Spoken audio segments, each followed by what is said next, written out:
Bapak, Ibu, Opa, Oma, selamat pagi. Selamat pagi yang nonton ataupun mengikuti secara online. Maksud saya, ada ungkapan long time no see ya Bapak Saudara. Sudah 2 bulan, ini 3 bulan ya Pak Pono ya. September, Oktober saya tidak ada di tengah Bapak Ibu. Karena saya sedang mengambil cuti sabatikal. Tadi ada salah satu Oma bilang, ini yang terhilang sudah pulang gitu katanya. Seperti tema kita hari ini, tidak dibiarkan hilang. Ya saudara, saya senang sekali hari ini kita akan merenungkan firman Tuhan dengan tema tidak dibiarkan hilang.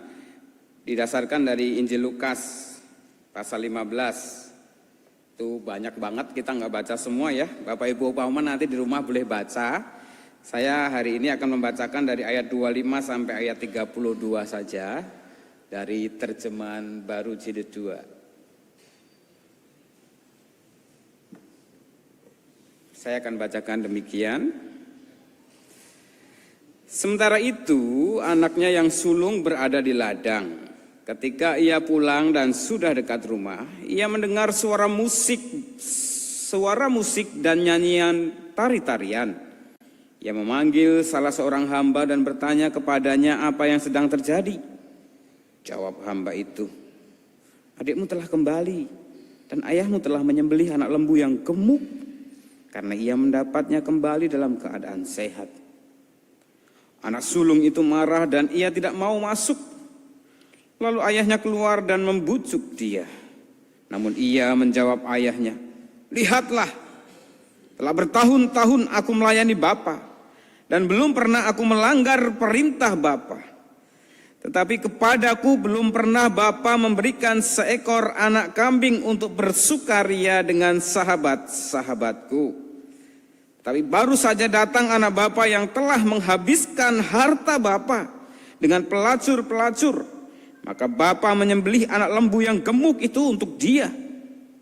Kata ayahnya kepadanya, anakku, engkau selalu bersama aku. Dan segala milikku adalah milikmu. Kita patut bersukaria dan bergembira karena adikmu telah mati dan kini hidup kembali. Ia telah hilang dan kini ditemukan kembali. Demikianlah pembacaan firman Tuhan kita pada hari ini. Berbahagialah kita yang beroleh rahmat dan cinta Tuhan melalui firman-Nya sehingga kita diberikan pengertian, pemahaman dan juga boleh menerima kebenaran firman itu untuk diterapkan di dalam kehidupannya. Bapak, Ibu, Opa, Oma yang dikasihi oleh Tuhan Yesus Kristus, tema kita hari ini mengajak kita untuk selalu mawas diri atau introspeksi. Dalam perjalanan kehidupan kita, seringkali kita itu lebih gampang menilai orang lain daripada menilai diri kita sendiri. Betul atau benar?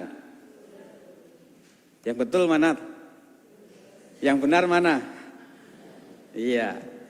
Lebih mudah kita menilai orang lain, tindakan orang lain, apalagi yang dialami, dijalani orang lain. Kamu sih, dia sih sukanya begitu, makanya jadi seperti itu. Mereka sih sukanya kesana-kesana, jadinya seperti itu. Tetapi untuk melihat diri kita sendiri kadang-kadang lebih banyak kita yang paling baik dan yang paling benar. Sehingga kadang-kadang kita bahkan berusaha untuk menghakimi ataupun tidak mau bersama-sama dengan orang-orang yang kita anggap salah, tidak benar, keliru atau seterusnya. Nah, pembacaan firman Tuhan kita hari ini, Ibu Bapak sekalian, Opa Oma, mengajak kita untuk mendengar, memahami pengajaran Yesus, khususnya terhadap sikap perilaku orang-orang yang seringkali dianggap memalukan, salah, keliru, aib, dan seterusnya. Firman Tuhan kita ini berangkat dari kisah yang ditulis Lukas ketika Yesus makan bareng dengan dalam tanda kutip orang-orang yang dianggap berdosa. Waktu itu yang dianggap berdosa itu pelacur, pemungut cukai dan seterusnya ya. Dan pada saat itu orang-orang Farisi dan ahli-ahli Taurat bersungut-sungut, menggerutu. Mereka mengkritik Yesus karena mau makan bareng dengan tanda kutip orang-orang yang dianggap berdosa. Para pelacur, pemungut cukai, dan orang-orang dianggap dosa lainnya. Bahkan orang-orang yang dalam tanda kutip ya, hidupnya sengsara, cacat, punya sakit itu dianggap orang yang dikutuk Tuhan dan berdosa. Nah, yang menarik ibu bapak sekalian, pada saat itu justru Yesus memberikan sebuah penegasan. Kenapa dia datang ke dunia ini kalau versi Injil yang lain ya. Bahwa kedatangannya bukan untuk mencari orang yang benar, tetapi justru mencari orang-orang yang hilang. Mereka, orang-orang yang seperti itu, yang seolah-olah menjauhkan diri dari orang-orang berdosa, seolah-olah paling suci, seolah-olah paling benar, mereka dianggap tidak memahami tentang kasih Allah dan penerimaan Allah terhadap orang-orang yang berdosa, yang bertobat. Ada kata belakang yang harus dipahami. Orang-orang berdosa yang mau bertobat. Ya, artinya banyak orang berdosa tapi tidak mau bertobat. Nah, kenapa? Itu nanti kita akan lihat, saudara. Karena orang tidak merasa berdosa itu juga menjadi masalah. Nanti akan kita cermati dalam teks kita. Oleh sebab itu Yesus memberikan pengajaran dalam 3 perumpamaan ya, saudara. Perumpamaan yang pertama adalah domba yang hilang. Tadi kita tidak baca tapi saya akan berikan garis besarnya. Dikatakan di perumpamaan yang pertama ada berapa? 100 ekor domba. Dan gembala itu merasakan ada yang kurang nih. Ternyata ada satu yang hilang, tersesat. Akhirnya yang 99 ditinggal mencari yang satu.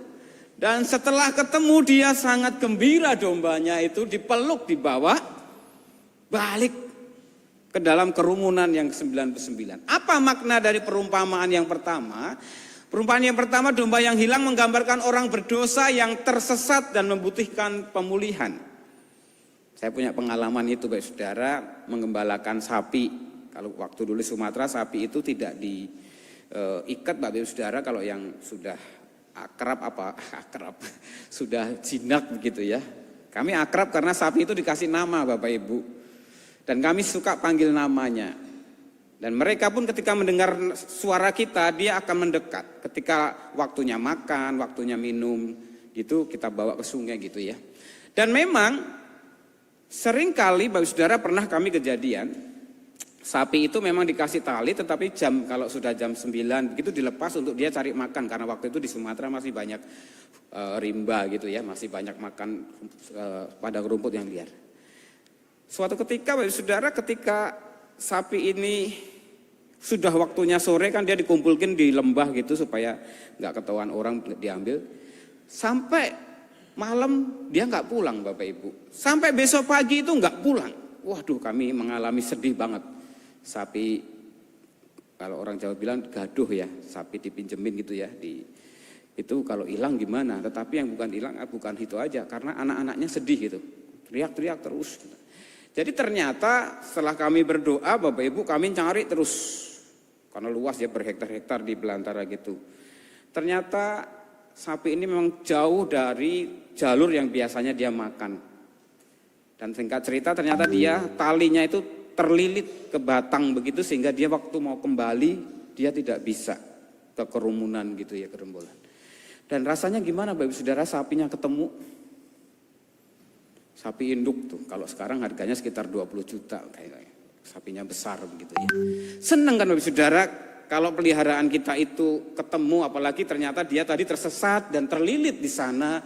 Dan itulah gambaran yang pertama dari perumpamaan yang pertama.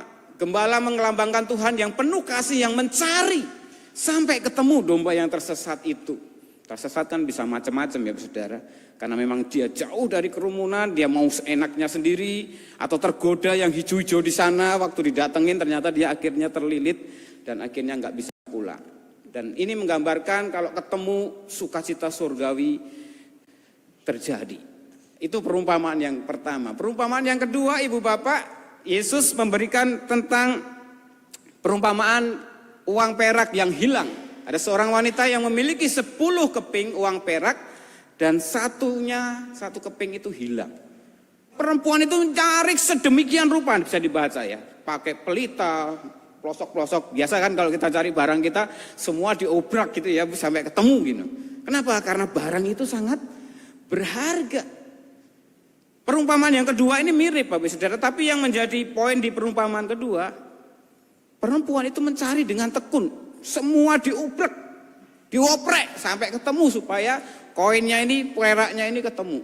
Nah, sama ketika ketemu dia sangat gembira. Di perumpamaan yang kedua ini mau mengatakan bahwa inilah cara Tuhan mencari orang yang hilang itu akan sedemikian rupa dengan tekun, dengan sabar digoleki sampai ketemu. Kenapa? Karena yang hilang itu sangat berharga.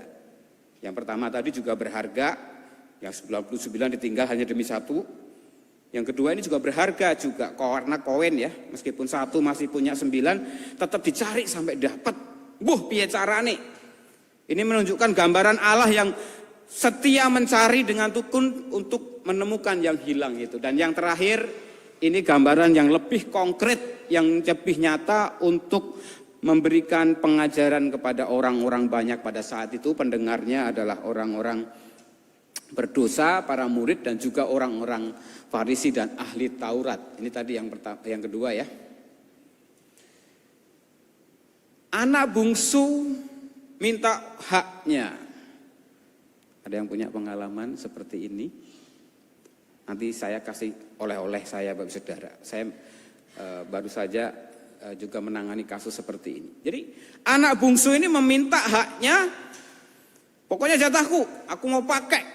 Aku sudah dewasa, aku sudah besar, aku bisa menentukan hidupku sendiri, nasibku sendiri. Dan ternyata karena dia belum dewasa, belum matang, habis Bapak Saudara hartanya. Dan ini kejadian yang saya temui ketika saya Sumatera yang lalu Bapak Saudara. Belakangan saya baru tahu habisnya buat judol. Tahu Bapak Saudara? Judi online. Ibunya sampai sakit keras, sekarang masih kritis di ICU. Kemarin baru dihubungi saya. Kakaknya teman SMP saya ada di Aceh begitu ya. Yang dua tinggal bersama dengan orang tua, juga marah karena adiknya ini menghabiskan semua hartanya. Kebenaran baru dapat warisan dari Jogja Bapak Ibu, dari kakeknya. Dan ternyata dihabiskan juga. Gimana saudara-saudaranya nggak marah? Saudara-saudaranya marah dong Bapak Saudara. Dan ini fakta. Ini kisah ini terjadi Bapak Saudara. Jadi ketika hartanya habis, dan terakhir Bapak Saudara saya agak tegas keras karena dia sudah ditolong, sudah dibantu. Bahkan saya sudah kirim uang untuk menyelesaikan masalah dia. Ternyata dislotin juga Bapak Saudara. Dalam hitungan jam saya kasih uang untuk supaya masalahnya selesai dan juga akhirnya nanti bisa, saya pikir sudah benar-benar bertobat. Nah ini poin penekanannya gitu Bapak Saudara. Akhirnya saya tegaskan ya sudah, kalau memang seperti itu masuk penjara saja supaya kamu sungguh-sungguh merasakan bahwa bisa lepas dari jerat judul. Bapak Saudara, jerat judul itu ngeri Bapak Saudara. Pemerintah aja sampai bikin satgas ya karena suka nyandu sekali. Dan ini beberapa kejadian saya temui di jemaat yang saya layani bulan lalu. Ngeri Bapak Saudara, dan dampaknya ke orang tua, ke keluarga, anak dan seterusnya. Dan akhirnya dia merasakan anak yang hilang ini baru sadar ketika dia akhirnya habis-habisan, bahkan untuk makan babi aja dia makan nggak boleh gitu. Bersapa nelangsanya dalam situasi seperti itu, akhirnya baru sadar bahwa dirinya itu sudah salah, keliru. Dan dia teringat untuk kembali kepada bapaknya. Akhirnya dia sadar akan kesalahannya dan memutuskan untuk kembali kepada ayahnya. Dan ayahnya menyambut kepulangannya dengan penuh kasih dan mengadakan pesta yang besar. Tadi yang kita baca dari ayat 25 tadi ya. Bapaknya membuat pesta penuh nyanyi tari-tarian dengan suara musik, lembu yang gemuk. Ini apa maknanya Saudara? Anak bungsu pergi meninggalkan rumah ayahnya, menghamburkan harta hidup berpoya-poya. Namun ketika dia sadar akan kesalahannya, dia memutuskan untuk kembali kepada ayahnya. Dan ayahnya menyambut dengan penuh kasih, mengadakan pesta besar untuk anak yang hilang, yang kembali. Saudara, ini apa maksudnya? Ya jelas sekali ini menggambarkan kasih sayang Bapa yang begitu melimpah. Pertanyaannya, siapakah saja yang termasuk yang hilang itu, Bapak Saudara? Apakah anak bungsu yang lupa diri meminta hak warisnya dan dihabiskan dengan poya-poya dan akhirnya hidupnya sengsara, menderita. Tetapi pada saat itu dia kembali. Ini seperti sapi yang saya gambarkan tadi ya. Karena mau melihat yang hijau-hijau, yang seger-seger, dia pelang-lang meninggalkan kelompoknya. Dan akhirnya dia tersesat di sana. Tapi ketika ditemukan itu sangat senang. Tetapi ternyata si anak sulung juga adalah orang yang dalam tanda kutip kategori yang hilang juga. Kenapa? Karena istilah hilang mencakup berbagai individu dari mereka yang secara aktif menjauh dari Tuhan maupun mereka yang dekat dengan Tuhan namun secara spiritual tidak memiliki hubungan hati dengannya. Gambaran anak si sulung yang marah-marah kepada ayahnya karena bikin pesta buat adiknya yang sudah menghabiskan harta warisnya itu adalah gambaran yang dia sudah dekat dengan Bapa. Tapi dia tidak memiliki ikatan, tidak merasa bahwa apa yang dimiliki Bapa itu adalah miliknya. Ada juga perasaan marah, kecewa, sedih kepada adiknya. Ada sebuah ungkapan yang mungkin Bapak Ibu pernah dengar. Senang lihat seorang susah, susah lihat orang senang. Jadi yang besar itu gak seneng kalau lihat adiknya bahagia karena disambut. Bapaknya bahagia gak seneng. Kenapa Bapak Saudara? Karena orang-orang seperti itu memang ada masalah di dalam dirinya. Entah dia memang kecewa, entah dia memang kepahitan. Ya jelas dia bisa jadi iri, begitu ya enggak Bapak Saudara. Nah ini adalah orang yang hilang sebenarnya. Jadi poin kita di sini Bapak Saudara, kita selalu perlu mawas diri.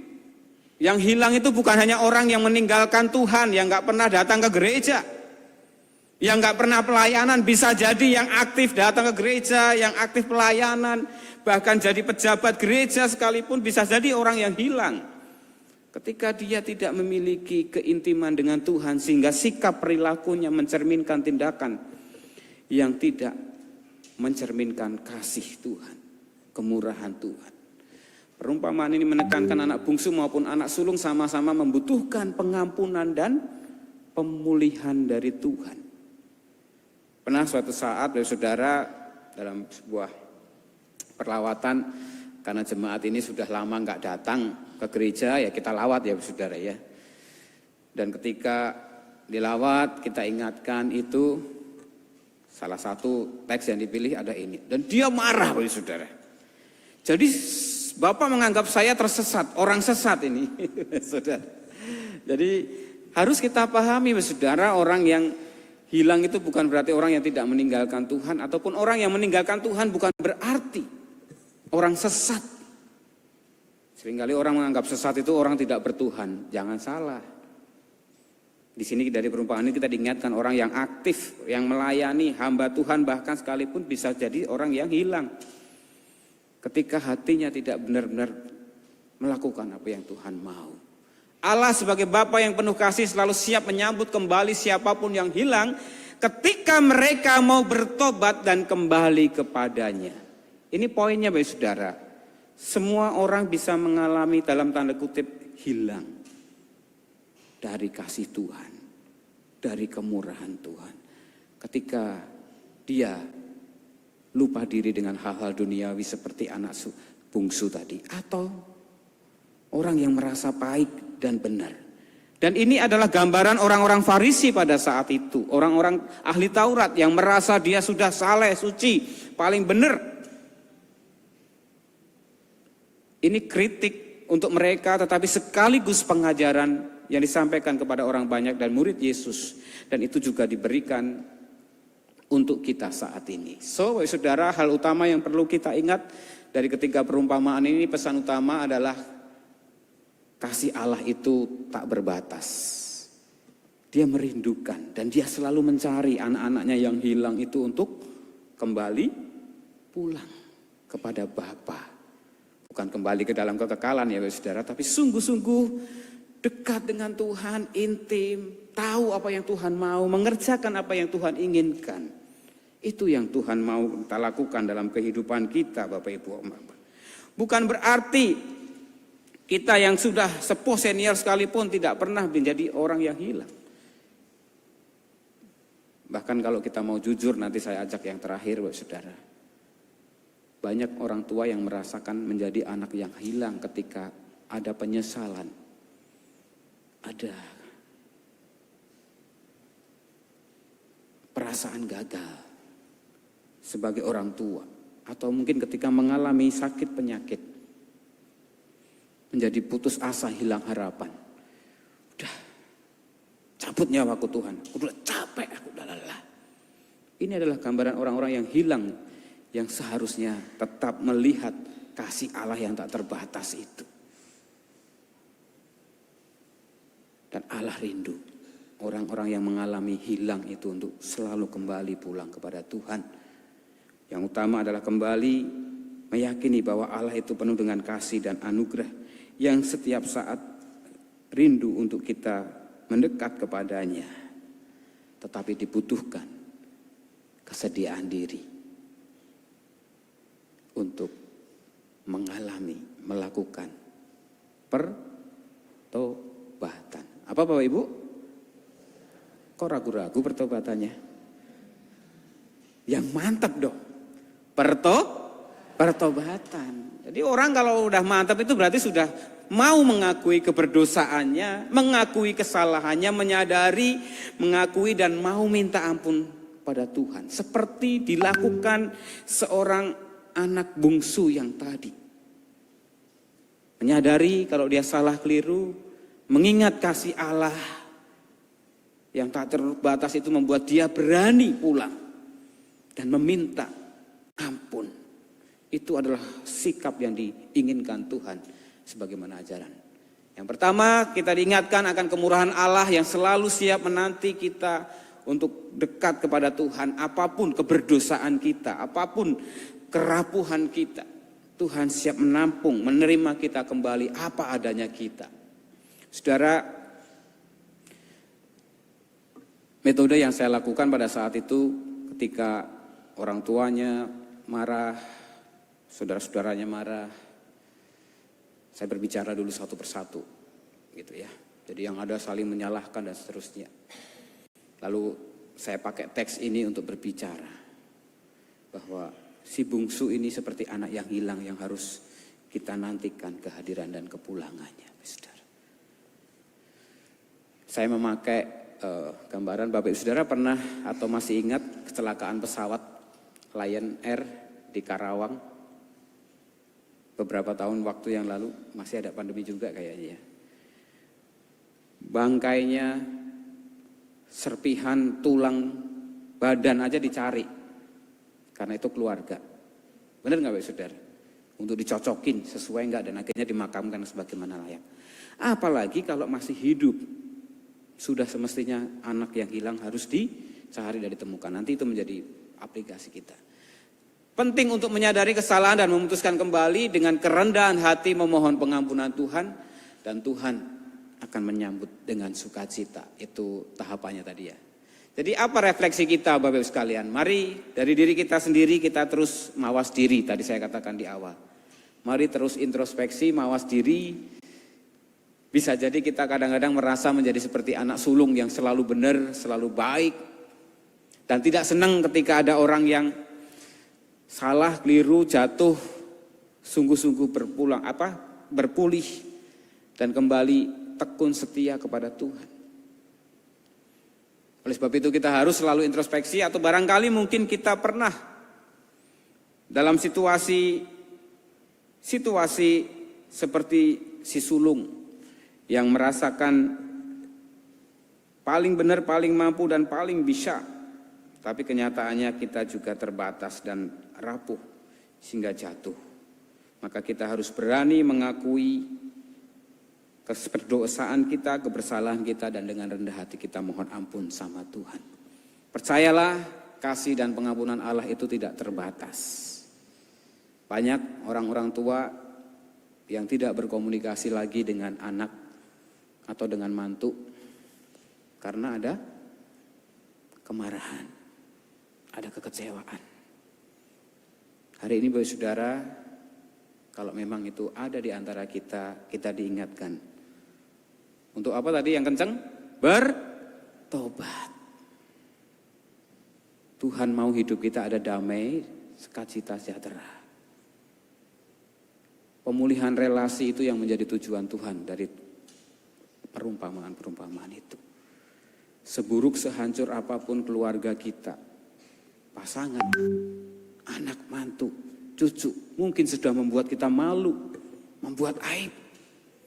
Maka sebagai orang yang sungguh-sungguh menyadari anugerah Allah, kita pun bukan orang yang sempurna.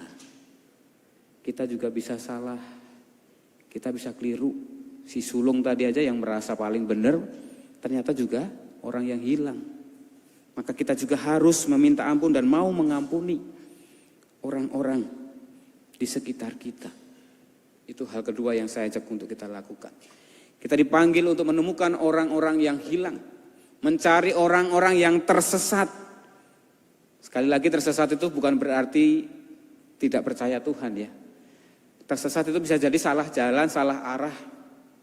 Sudah tahu judi online itu bikin bangkrut, tetap aja dilakuin. Kenapa? Ya karena nanti kalau dapat gede Pak, bisa buat bayar utang. Yang ada malah kebobolan. Sudah judol, pinjol lagi. Banyak kejadian fenomena kriminalitas terjadi karena judol pinjol. Bahkan ada orang tua menghabisi anaknya sendiri. Sebaliknya orang tua, anak menghabisi orang tuanya karena jerat dunia. Keinginan untuk nikmat sesaat atau cepat kaya dengan cara yang mudah. Apapun itu, ibu bapak sekalian, hari ini kita diajak.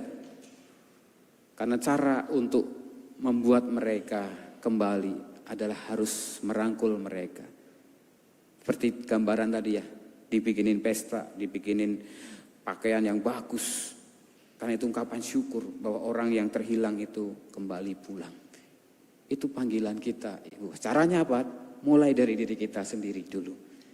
Mari kita jadi teladan orang yang mau mengampuni. Karena kita pun sebenarnya orang yang berdosa yang sudah diampuni Tuhan.